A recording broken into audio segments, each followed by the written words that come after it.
This gospel that we just heard is one of those that is very important, that we try to come to a deeper understanding of the scriptures, that we not take the text just at face value, because we will miss out on some very rich understandings. For example, you remember we have said many times that Middle Eastern culture at the time of Jesus and even today, the value that was held up as being so important was that of honor, preserving your honor. And that's why their society, their actions were very public. Privacy was not seen as a strong societal value.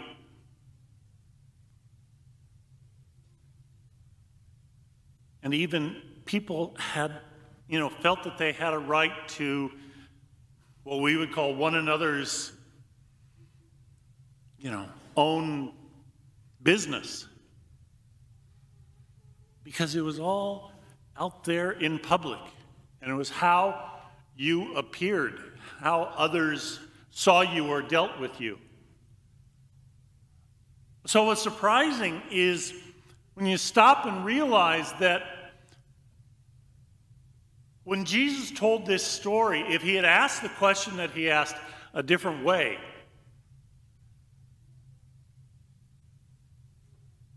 if he asked, rather than which of the two sons did the will of the Father, if he had asked which of the two sons did the better thing, we would still say, oh, well, it was the one who went and did the Father's will. In that culture, that's not what they would have thought. Because this exchange would have taken place in public. It wouldn't have been something where the father pulled a son aside and just whispered to him. No, this was in the view of others.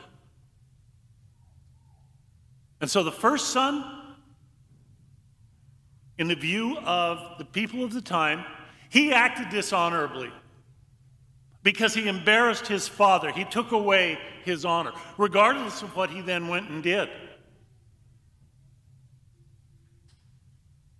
The second son, though, he treated his father with respect in public anyway. He let him maintain his honor.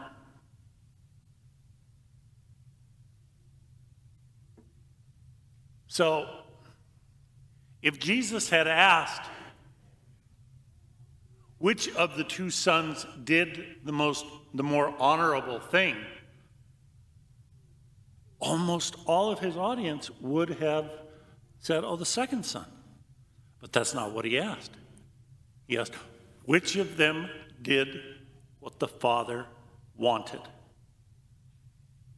Which of them did the will of the Father?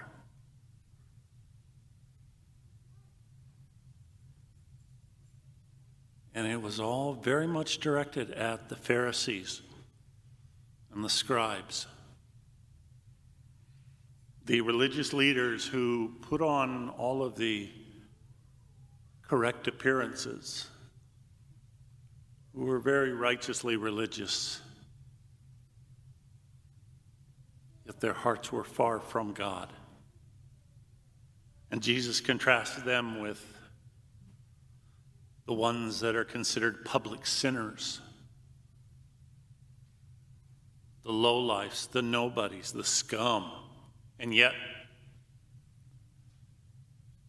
they are willing to come to Jesus, to accept the invitation.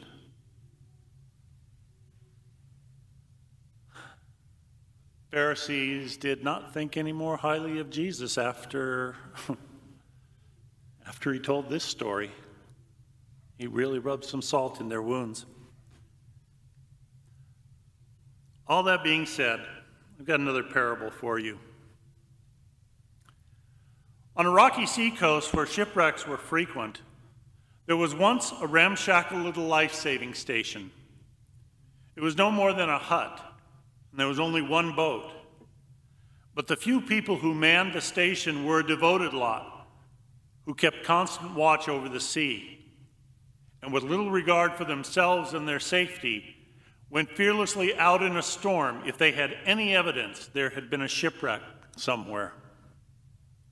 Many lives were thus saved, and the station became famous. As the fame of the station grew, so did the desire of people in the neighborhood to become associated with its excellent work. They generously offered of their time and money, so new members were enrolled, new boats were bought, and new crews were trained.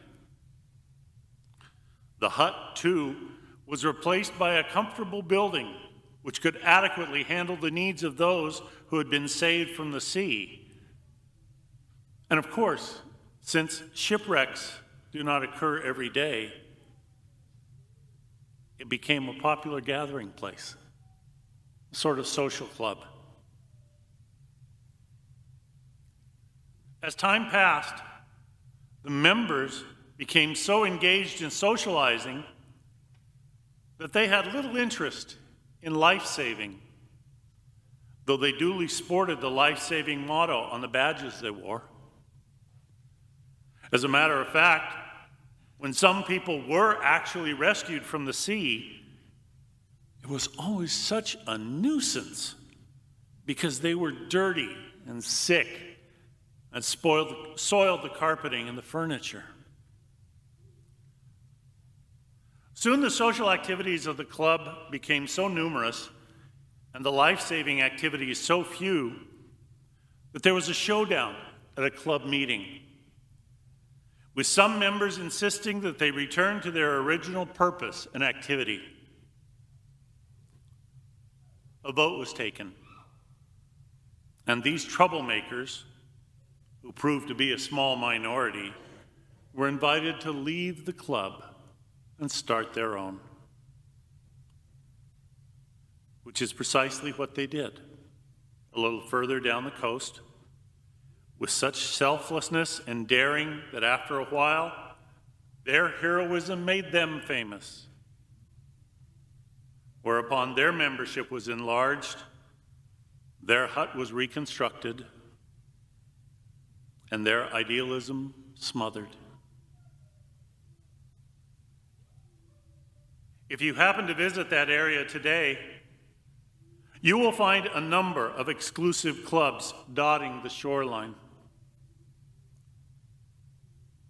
Each one of them is justifiably proud of its origins and its tradition. Shipwrecks still occur in these parts, but nobody seems to care much.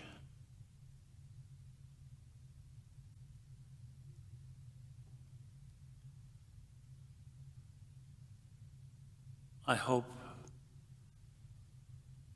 that you could see that this was a parable, not just about life-saving stations, but maybe a challenge for us to take a look. We started out small as a life-saving station. And over time,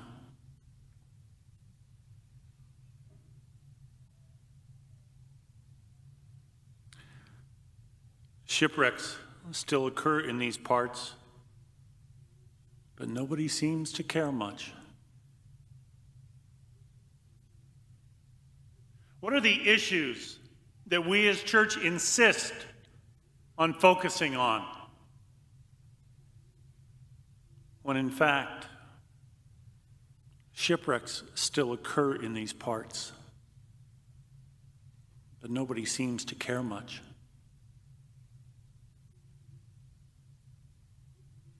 Here we are, folks, in an election year.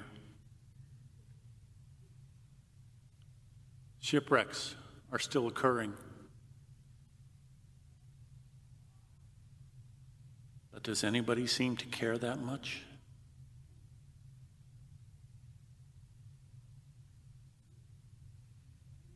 Are we the son who talks a good game